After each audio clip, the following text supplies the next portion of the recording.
बिस्मिल्लाहिर्रहमानिर्रहीम। अस्सलामु अलैकुम डियर स्टूडेंट्स, हम शुरू कर रहे हैं class 9 physics new syllabus 2025 chapter number 3 dynamics. आज हमारा टॉपिक है law of conservation of momentum. तो हम डिस्कस करते हैं कि what is a conservation, law of conservation of momentum क्या होता है। तो पहले हम डेफिनेशन डिस्कस करेंगे कि आइसोलेटेड सिस्टम। आइसोलेटेड सिस्टम स्वाद एक ऐसा सिस्टम है जिसके अंदर किसी किस्म की कोई एक्सटर्नल फोर्स अप्लाई नहीं की जाती।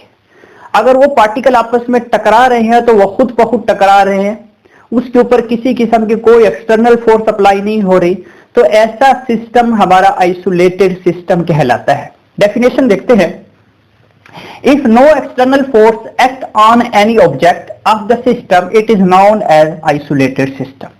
जिस तरीके से ये टॉपिक हमने लिखा है व्हाइट बोर्ड के ऊपर मौजूद है, पेपर में कोशिश करें इसी तरीके से इसको अटेम्प्ट करें, मैक्सिमम नंबर आप अचीव कर सकते हैं इस तरीके से।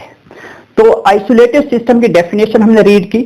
आइसोलेटेड सिस्टम एक ऐसा सिस्टम जिसके ऊपर किसी किस्म की कोई एक्सटर्नल फोर्स अप्लाई ना करे, पार्टिकल खुद ब खुद कोलाइड कर रहे हो। तो ऐसा सिस्टम रियल लाइफ में कौन सा हो सकता है?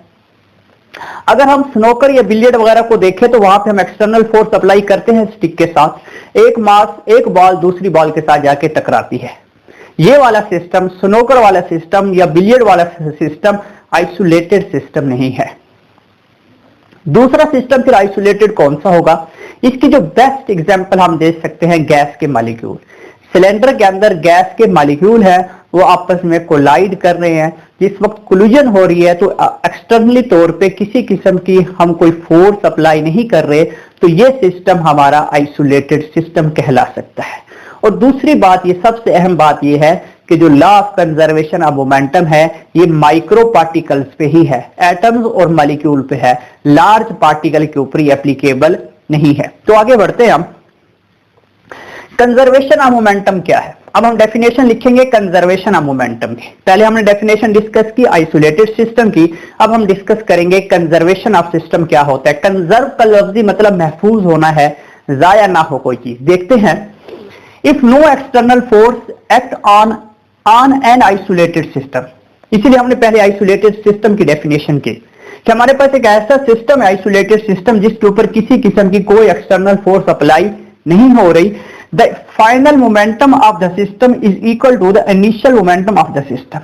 जिस वक्त पार्टिकल कोलाइड करेगा या कोलाइड करने से पहले का जो मोमेंटम होगा, कोलाइड करने के बाद का जो मोमेंटम होगा, दोनों मोमेंटम आपस में इक्वल होंगे। इसकी जो डेफिनेशन है, जिस वक्त हम इसकी डेरिवेशन करेंगे तो वहां से इसको हम अच्छी तरह से एक्सप्लेन करेंगे, वहां से आपका कंसेप्ट बेहतर क्लियर होगा। तो हम लिखते हैं m1v1 plus m2v2 is equal to m1v1 prime plus m2v2 prime. ये हमारा फाइनल रिजल्ट होगा। इस फाइनल रिजल्ट में से ही हमने डेफिनेशन बनाई है, जो इनिशियल मोमेंटम होगा बिफोर कोलिजन और आफ्टर कोलिजन जो फाइनल मोमेंटम होगा वो आपस में बराबर होंगे। तो आगे बढ़ते हैं डेरिवेशन की तरफ। तो डेरिवेशन के अंदर हमने दो मासेस बनाए हैं, एक मास m1 है, दूसरा मास m2 है। दोनों मास आइडेंटिकल हैं। आइडेंटिकल से मुराद दोनों का मास सेम है।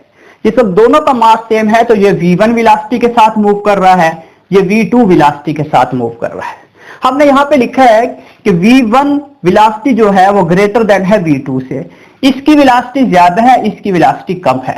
यानी कि ये पार्टिकल m2 स्लो मूव कर रहा है और जो m1 मास है ये फास्टली मूव कर रहा है। जिस वक्त फास्टली मूव कर रहा है तो कुछ देर के बाद आपस में आके कोलाइड करेंगे, एक दूसरे के साथ कोलिजन होगी। ये पार्टिकल m1 वाला मास m2 के ऊपर फोर्स लगाएगा। जिस वक्त ये टकराएगा, कोलाइड करेगा, तो सेम उसी वक्त न्यूटन थर्ड लॉ के मुताबिक जो हमारा मास 2 होगा वो भी अब फोर्स लगाएगा, लेकिन उस फोर्स की डायरेक्शन अपोजिट होगी, मैग्नीट्यूड सेम होगा। न्यूटन थर्ड लॉ यहां पे भी एप्लीकेबल होगा। टकराने के बाद क्या होगा? Their velocities become v1 prime and v2 prime respectively. उनकी वेलोसिटीज इंटरचेंज हो जाएंगी, वेलोसिटीज एक दूसरे के अंदर कन्वर्ट हो जाएंगी। मास सेम था, वेलोसिटीज चेंज हो गई। कहने का मतलब यह है कि ये स्लो मूव कर रहा था, ये फास्ट मूव कर रहा था। जैसे ही टकराएंगे ये फास्ट मूव करना शुरू कर देगा और ये स्लो मूव करना शुरू कर देगा। यानी कि जो v1 प्राइम होगा, हम कह सकते हैं जो V1 प्राइम होगा वो बराबर हो जाएगा जी V2 के।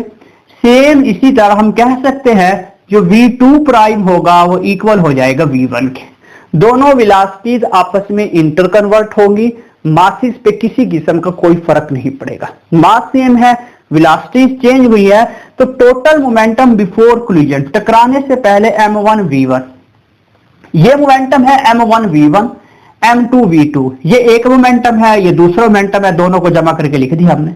टकराने के बाद एक मोमेंटम ये है, मास ये है, वेलोसिटी ये है, मास ये है, वेलोसिटी ये है, ये टकराने के बाद का मोमेंटम है।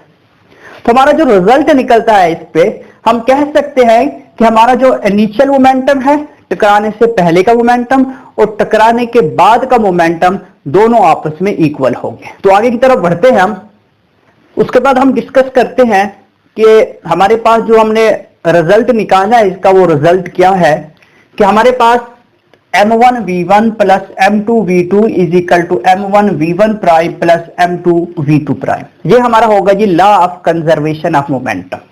टकराने से पहले का मोमेंटम और टकराने के बाद का मोमेंटम दोनों आपस में इक्वल होंगे। इसके अंदर जो कुछ बातें हैं वो याद रखेंगे। आपका सिस्टम एक तो आइसोलेटेड सिस्टम हो, आइसोलेटेड सिस्टम से मुराद एक ऐसा सिस्टम जिसके ऊपर किसी किस्म की कोई एक्सटर्नल फोर्स ना लगे, पार्टिकल खुद टकरा रहे हो। और दूसरी कंडीशन हमने यहाँ पे जो बात की है, दोनों का मास सेम था और दोनों मूव कर रहे थे, दोनों रेस्ट में नहीं थे या एक रेस्ट में नहीं था एक मूव कर रहा था, ये कंडीशन नहीं थी, बल्कि दोनों मूव कर रहे थे, किसी ना किसी वेलोसिटी के साथ मूव कर रहे थे। तो इस कंडीशन में हमारा जो इनिशियल मोमेंटम होगा दोनों पार्टिकल्स का और जो फाइनल मोमेंटम होगा आफ्टर कोलिजन दोनों पार्टिकल का आपस में यानी कि इक्वल होगा, रिमेन सेम यानी कि रिमेन्स कांस्टेंट रहेगा। तो आगे की तरफ हम बढ़ते हैं। एक और हमने एग्जांपल ही है, the collision two identical masses. हमारे पास दो पार्टिकल है, वो दोनों आपस में कोलाइड कर रहे हैं। जो हमने पहले बात की है उसके अंदर भी पार्टिकल कोलाइड कर रहे हैं, लेकिन दोनों मोशन के अंदर थे। इसके अंदर एक पार्टिकल रेस्ट के अंदर है, ये हमारे पास m1 है, ये हमारे पास m2 है, ये रेस्ट के अंदर है, ये रुका हुआ है। जिस वक्त ये रुका हुआ है तो क्या होगा, अगर हमारे पास दोनों मासेस आइडेंटिकल है, दोनों मासेस आइडेंटिकल से मुराद दोनों का मास सेम है, और यहां पे जिस वक्त हम law of conservation of momentum देखेंगे तो काम ये होगा, ये पार्टिकल इसके साथ जाके कोलाइड करेगा। जिस वक्त कोलाइड करेगा तो ये इसको पीछे की तरफ हल्का सा धकेलेगा, मतलब न्यूटन थर्ड लॉ यहां पे भी एप्लीकेबल होगा। कोलिजन होने के बाद क्या रिजल्ट निकलेगा, वेलोसिटीज इंटरचेंज हो जाएंगी। ये जो v1 प्राइम बन जाएगा, v1 प्राइम मतलब ये वाला मास यहां पे जाके रुक जाएगा, रेस्ट के अंदर चला जाएगा ये वाला मास, और जो मास रेस्ट के अंदर मौजूद था, जो हमारे पास m2 मास रेस्ट के अंदर मौजूद था, वो पहले पार्टिकल की मास 1 की वेलोसिटी गेन करेगा और मूव कर जाएगा।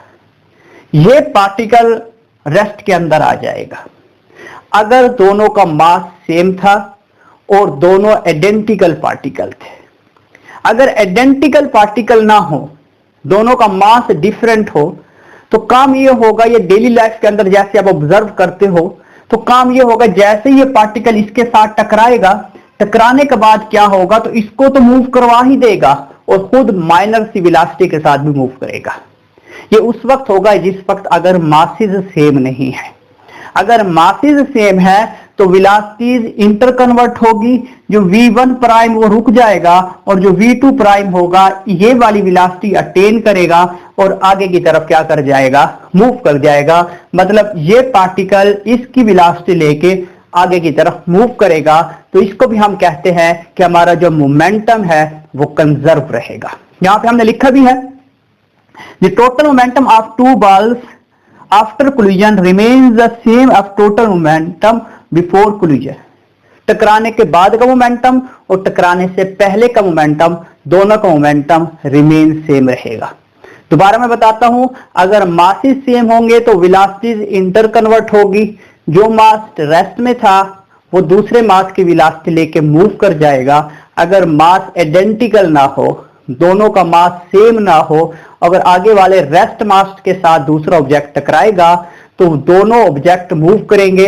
जो रेस्ट में था उसकी वेलोसिटी ज्यादा होगी और जो टकराया है यानी कि m1 मास जो टकराया है वो थोड़ी सी वेलोसिटी के साथ वो खुद भी मूव करेगा। अच्छा जी, अब इसकी कुछ लिमिटेशंस हैं, law of conservation of momentum की लिमिटेशन है। जिस तरीके से ये टॉपिक व्हाइट बोर्ड के ऊपर नजर आ रहा है, पेपर के ऊपर इसी तरीके से अटेम्प्ट करें। तो इसकी कुछ लिमिटेशंस है। लिमिटेशंस क्या है? ये जो हमारे पास law of conservation of momentum है, the principle of conservation of momentum is applicable not only to macro object. Macro object के ऊपर एप्लीकेबल नहीं है। मैक्रो से मुराद लार्ज पार्टिकल। जैसे मैंने शुरू में कहा था कि ये जो law of conservation of momentum है, जैसे स्नोकर है या बिलियर्ड वगैरह है, उसके पार्टिकल लार्ज होते हैं, उसके ऊपर एप्लीकेबल भी नहीं है। और वहां पे तो हम एक्सटर्नल फोर्स अप्लाई भी करते हैं। ये सिर्फ और सिर्फ एप्लीकेबल है माइक्रो ऑब्जेक्ट पे, ऐसे ऑब्जेक्ट जो गैस के मॉलिक्यूल्स कह सकते हैं, टिनी पार्टिकल, छोटे पार्टिकल्स के ऊपर एप्लीकेबल है, जैसे एटम्स एंड मॉलिक्यूल्स, इनके ऊपर ये एप्लीकेबल होगा। Law of conservation of momentum की ये लिमिटेशन भी है। तो मैं उम्मीद करता हूं आप लोगों को लेक्चर आसानी से समझ आया होगा। नेक्स्ट लेक्चर में मिलते हैं इंशाल्लाह। अपना ख्याल रखिएगा। अल्लाह हाफिज।